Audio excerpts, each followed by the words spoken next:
Boa tarde. Sou Pietro Garmater. Esse é o meu trabalho, é o vídeo para o trabalho individual 1 do programa de mestrado em Métodos Numéricos e Engenharia, na UFPR. Está sendo feito sob a orientação do professor César Taconelli, com os co-orientadores, professor José Padilha e a professora Astrid Viens. É um simulador de difusão de tecnologias no Sistema Único de Saúde. Por que fazer esse simulador? Hoje, a incorporação de medicamentos no SUS é feita pela Conitec. Toda análise, todo o processo é feito pela Conitec. E o processo todo tem muita incerteza. A decisão é tomada com base em várias análises que o demandante faz, e a própria Conitec também, só que tem muita incerteza envolvida. Entre elas, o número de pacientes que vão tomar esse remédio novo, os custos que isso vai gerar, como vai ser feita essa difusão, como que o medicamento vai atingir o seu potencial máximo no sistema, quanto tempo vai demorar para isso acontecer. Então, seria benéfico ter uma ferramenta que facilitasse todo esse processo. O objetivo desse trabalho, então, é ajustar modelos capazes de predizer esse comportamento de difusão de tecnologias incorporadas no SUS frente a novas incorporações. Então, com a incorporação de novos concorrentes para o tratamento de uma mesma doença. E objetivos específicos seria a seleção das tecnologias, componentes especializados de assistência farmacêutica, 1A, é um grupo de medicamentos, a seleção de protocolos clínicos e diretrizes terapêuticas, se relaciona aqui com as doenças, extração dos dados do DataSUS e dos PCDTs, e aí para cada PCDT, uma análise exploratória, ajuste dos modelos e análise de resíduos para decidir ali uma sugestão de uso de modelo. E depois de terminada todas as análises, a elaboração de relatório com resultados. Na verdade, um pouco em paralelo. E esse em destaque aqui, esses dois passos ainda estão em progresso. O primeiro passo lá, a seleção de tecnologias, foram selecionados os medicamentos do grupo de componentes especializados da assistência farmacêutica, o CEAF, em especial os que são feitos compra centralizada pelo governo federal, que são os 1A. Então, o CEAF e 1A são esses medicamentos específicos aí. Eles costumam ter um custo elevado do tratamento, aí, acima dos milhares por mês, alguns chegam a ser milhões por ano. A seleção dos PCDTs, então, foi feita com base nos protocolos clínicos e diretrizes terapêuticas que incluíssem medicamentos desse grupo CEAF1A. Deu um total de 63 PCDTs, quer dizer, 63 doenças ou condições. Desses 63, 36 PCDTs só tinham uma droga do CEAF1A prevista no tratamento. E 12 desses PCDTs, dos 63, são doenças reumáticas, que vai ser o foco desse trabalho. Então, essas são as doenças reumáticas encontradas, selecionadas.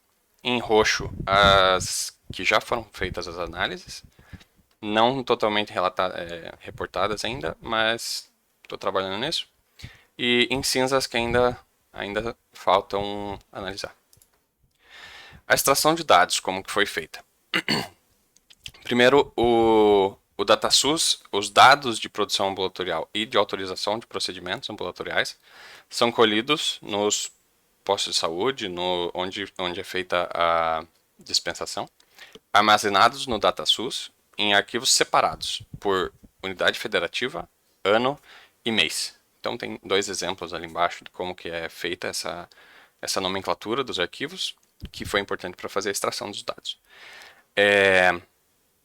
Tem uma questão que é importante de notar, que esses arquivos não estão disponíveis no dia 30 do mês, do mês em questão. Eles têm até 90 dias para estarem disponíveis. Então, a base do DataSUS sempre está em uma defasagem de uns 90 dias no máximo para estar completa. O processo de ETL que eu utilizei foi o de sala aberta de inteligência em saúde, que é o SABASE. É um processo em Shell, de ETL, de extração, transformação e carga, para tratamento especificamente de dados do DataSUS. Ele consolida vários arquivos,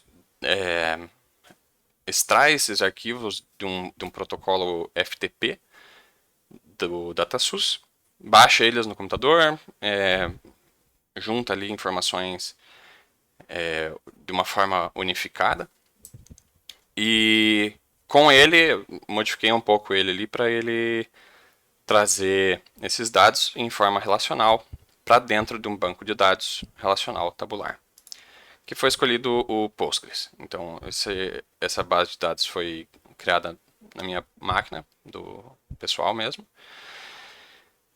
Armazeno esses dados individualizados de cada produção ambulatorial com a identificação do paciente. É anonimizado, é só um número de Carteira Nacional de Saúde. E o dado também é do medicamento dispensado, a data da dispensação, o CID-10 da doença, que pode ter mais de um CID-10 por doença, por PCDT no caso. E através do R eu faço o filtro desses dados, compilando eles em dados mensais de dispensação. Então acaba sendo o dado realmente usado no trabalho é um dado muito mais simples e enxuto do que o extraído do DataSUS. Ainda sobre a extração de dados. Do DataSUS, os dados que vêm são o CID-10, que é o identificador da doença, o número da Carteira Nacional de Saúde do paciente, que é um identificador único para paciente, o código do SIGTAP, que é um identificador único do medicamento, e é usado internamente lá pelo SUS, e o ano e o mês de dispensação daquele medicamento. Os dados dos PCDTs que foram extraídos. Periodicidade, linha de tratamento. Então a periodicidade seria quantas vezes ali por mês ou por ano o paciente vai no posto de saúde retirar o medicamento ou aplicar o medicamento. A linha de tratamento ali vai descrever como, dentro do PCDT, vai descrever qual que é a ordem dos medicamentos disponíveis no SUS que devem ser usados, critérios para usar cada um, etc. Restrições, a forma farmacêutica deles, se é via oral, se é intramuscular, se é injetável, né? E entre as restrições, alguns exemplos só são os medicamentos que só devem ser usados no tratamento de adultos, ou que levam a algum risco aumentado, ou que tem algum requisito específico para ser utilizado. Dos dados do DataSUS, como eles são individualizados por paciente, foram compilados 2 números diferentes por mês. O número total de pacientes por PCDT e o número de pacientes tratados com cada medicamento. É importante notar também que em alguns PCDTs é possível a utilização de mais de um medicamento CAF1A concorrentemente, não necessariamente da mesma classe de medicamentos, mas então fazendo essa junção aí de número de pacientes, o somatório do número de pacientes de cada medicamento, somando tudo, vai dar mais do que o número total de pacientes. Então, é um dado interessante. Aí fazemos a análise exploratória, a análise da demanda total para cada PCDT e a análise individual para cada medicamento.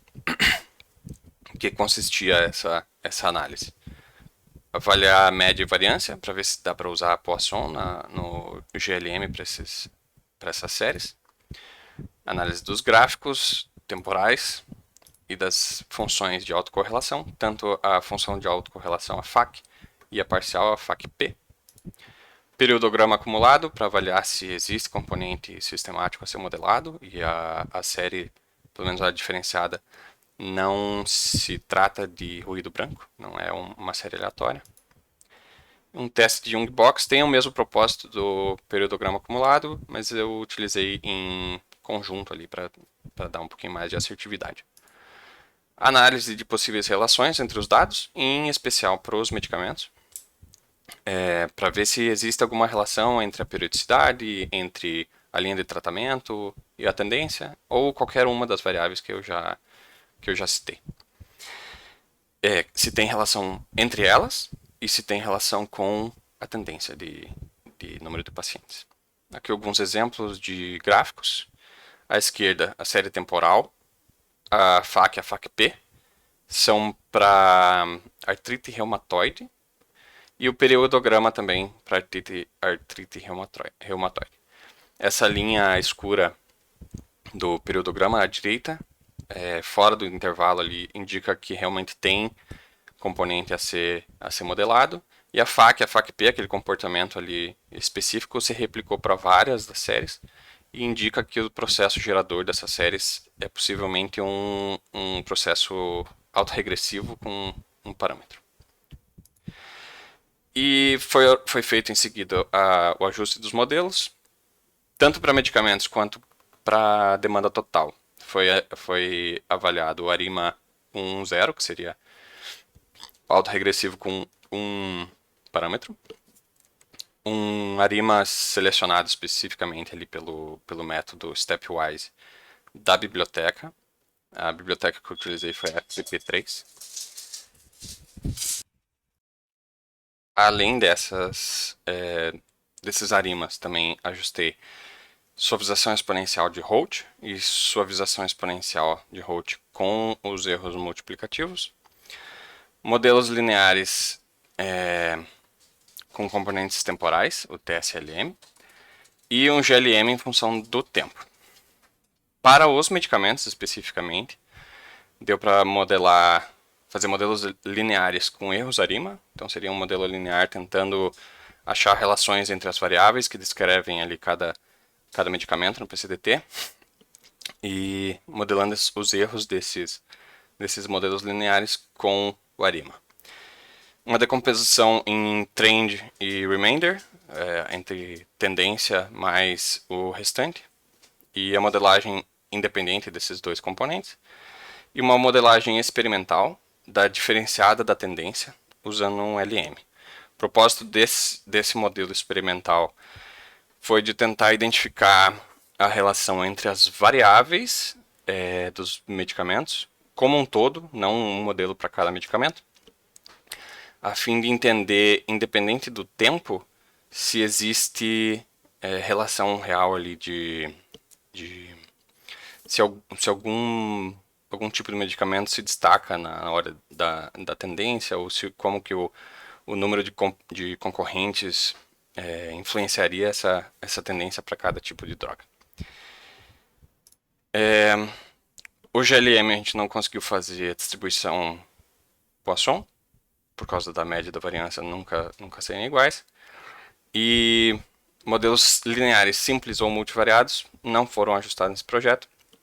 Eu já ajustei ele em um projeto que eu fiz no programa de especialização em Data Science, na UFPR também. Então eu acabei não usando nesse projeto. Seguindo a modelagem para selecionar ali o modelo preferido, fiz essa análise de resíduos, usei essas três métricas, o AIC, a raiz do erro quadrático médio, que analisa ali um pouco a acurácia da média das predições, e o score Winkler, que analisa essa acurácia para o intervalo preditivo. O AIC foi analisado na base de treino, as outras duas métricas para 12 e para 24 meses depois da base de treino, então de predição. Aqui os gráficos dos modelos ajustados para certolizumab e pegol no tratamento de artrite reumatoide. As linhas vermelhas em vertical ali são indicadores dos 12 e 24 meses de predição. Usei também os gráficos na hora de escolher ali os melhores modelos. E, por fim, a elaboração de um relatório com os resultados.